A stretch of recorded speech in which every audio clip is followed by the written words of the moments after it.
Anda kembali di Breaking News Nusantara TV. Kali ini dilanjutkan bersama saya Naila Husna. Pemirsa, sebelumnya mantan Wakil Kepala Badan Gizi Nasional Irjen Purnawirawan Polisi Sony Sanjaya mengaku Badan Gizi Nasional tidak memperjualbelikan titik SPPG. Ia juga menjelaskan mengenai kontroversi pembelian 25.000 unit sepeda motor listrik termasuk isu tangkap tangan yang menjadi perbincangan publik kemudian. Semua itu diungkap Sony saat tanya jawab dengan pemimpin redaksi Nusantara TV Abraham Silaban. It's my time to speak up. So this is the time. Mungkin ya. Katanya mungkin saya harus sudah mulai turun gunung. Serius. Saya serius dengan Pak Direktur Reserse, Pak Dirkrim ini orang ada korban 21 orang datang ke saya. Saya arahkan buat LP. Gitu kan, saya komunikasi dengan Pak Wakapori, Pak Waka, Kasatgas MBG, mohon bantuan. Akhirnya sudah mulai muncul nih. Oke, di Jawa Barat kan diseriusi betul, tanya terus. Alhamdulillah muncul tersangka. Kemarin saya ke Batam, di Batam juga saya ingin tahu detailnya seperti apa sih. Sambil saya ingin mendalami ketika kejadian-kejadian ini berdasarkan keterangan para saksi dan saksi yang melapor itu. Hasil penyidikannya ada nggak keterlibatan orang dalam?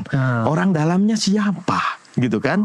Kalau misalkan ada, tapi alhamdulillah dari 2 kasus belum ada. Saya tidak tahu nanti ke Lombok Timur, ya Lombok Timur, dan kemarin juga sudah ada juga yang ke saya datang, Pak ini Pak, saya korban yayasan ini Pak, sekian puluh orang. Oke, saya berapa jumlah kerugian?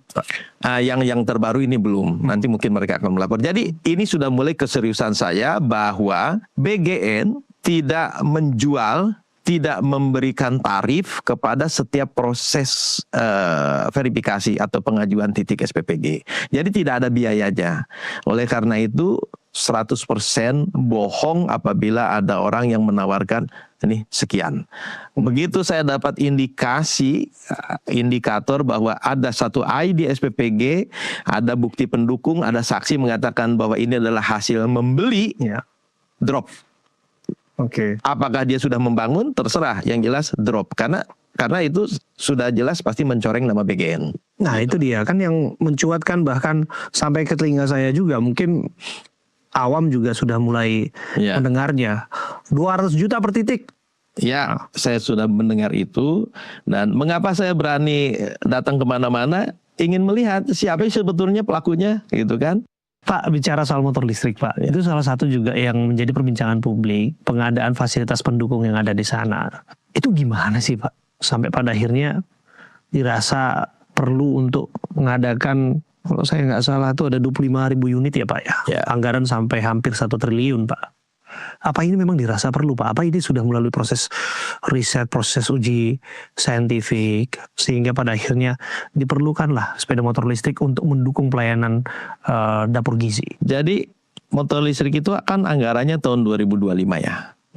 Anggaran tahun 2025 itu kan direncanakan tahun 2024. SPP ini 30.000 untuk meningkatkan, untuk mendukung operasional mereka. Nah, sekarang SPPI ketika dia menjadi KSPPG, dia berkomunikasi dengan para penerima manfaat, dengan kepala sekolah, dengan kepala desa. Dia kendaraannya apa? Sepeda motor. Kalau masalah teknis, motor listrik dan lain-lain itu kan bukan domain saya ya, itu kan PPK.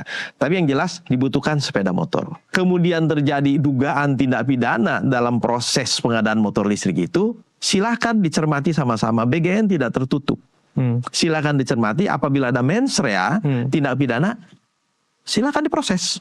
Ya, tapi yang jelas memang di awal direncanakan bahwa para KSPPG ini membutuhkan kendaraan dan membutuhkan yang simple, sepeda motor. Ya, itu dia Pak, bahwa kemudian itu kan anggaran juga yang tidak sedikit Pak ya. Tengah bawah disebutkan tadi bahwa bahkan BGN pun merasakan bahkan menyesuaikan efisiensi. Dan ini kemudian hadir. Ada juga pernak-pernik yang lain juga, pasti Bapak dengar juga ya, kritik pengadaan ini, itu, dan sebagainya. Gitu kos kaki gitu ya Pak. Itu jadi begini, gimana ya muncul dari tiba-tiba seperti itu Pak? Boleh, memang menarik ketika mengaitkan. Jangan-jangan nanti apa kaitannya bolpen dengan MBG. Jadi begini, sekarang 27.000 SPPG. setiap SPPG dipimpin oleh kepala SPPG. Ya. Supaya kepala SPPG ini memiliki pemahaman yang sama, bagaimana pelaksanaan program MBG, bagaimana melakukan kegiatan dan lain-lain, seluruhnya harus sama. Berarti mereka harus dididik. Mereka dididik melalui program namanya Sarjana Penggerak Pembangunan Indonesia. Ingat nggak waktu kita SD? Pakai seragam nggak? Iya. SMP pakai seragam, SMA pakai seragam. Lah 30.000 mereka dididik, masa nggak pakai seragam? Kaos kaki merupakan elemen dari seragam itu. Jadi jangan juga nanti muncul bolpen. Kenapa? Oh ternyata ada pembelian bolpen. Untuk siapa? Untuk para SPPI yang dalam pendidikan. Jadi bukan anggaran MBG kemudian dibelikan kaos kaki, tetapi memang ada anggaran yang dialokasikan untuk pendidikan SPPI. Yang mereka adalah diproyeksikan menjadi para kepala SPPG. OTT ditangkap karena korupsi. Ya. Itu bener nggak sih Pak? Ya karena alhamdulillah saya bisa hadir di sini, gitu kan. Saya serahkan kepada Allah yang menyebarkan isu tersebut, disembuhkan hatinya yang sakit. Ya kan kok menyebar isu seperti itu? Berarti kan dari hati yang tidak baik. Makanya saya hanya berdoa semoga yang menyebarkan isu tersebut hatinya disembuhkan menjadi lebih sehat.